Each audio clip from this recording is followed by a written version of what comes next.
The apostles gathered round Jesus and reported to him all they had done and taught.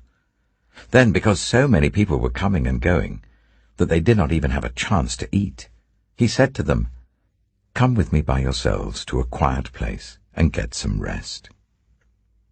So they went away by themselves in a boat to a solitary place. But many who saw them leaving recognized them and ran on foot from all the towns and got there ahead of them. When Jesus landed and saw a large crowd, he had compassion on them, because they were like sheep without a shepherd. So he began teaching them many things. By this time it was late in the day, so his disciples came to him. "This is a remote place," they said, "and it's already very late. Send the people away so that they can go to the surrounding countryside and villages and buy themselves something to eat." But he answered, "You give them something to eat." They said to him, "That would take more than half a year's wages. Are we to go and spend that much on bread and give it to them to eat?" "How many loaves do you have?"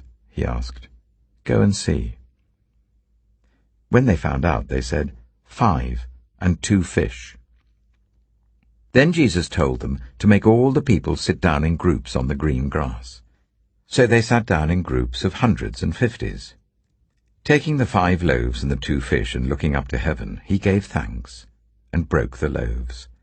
Then he gave them to his disciples to distribute to the people. He also divided the 2 fish among them all. They all ate and were satisfied, and the disciples picked up 12 basketfuls of broken pieces of bread and fish.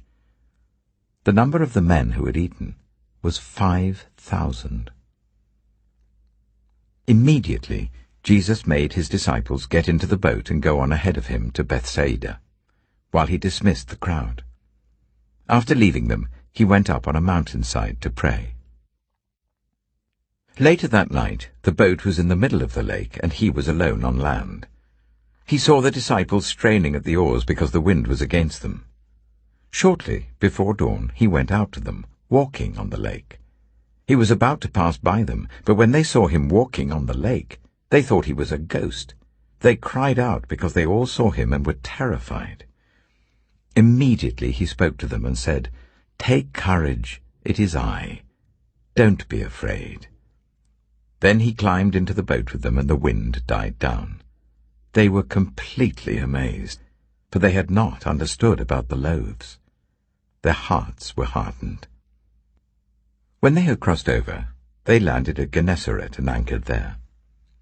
As soon as they got out of the boat, people recognized Jesus. They ran throughout that whole region and carried those who were ill on mats to wherever they heard he was. And wherever he went, into villages, towns, or countryside, they placed those who were ill in the marketplaces. They begged him to let them touch even the edge of his cloak, and all who touched it were healed.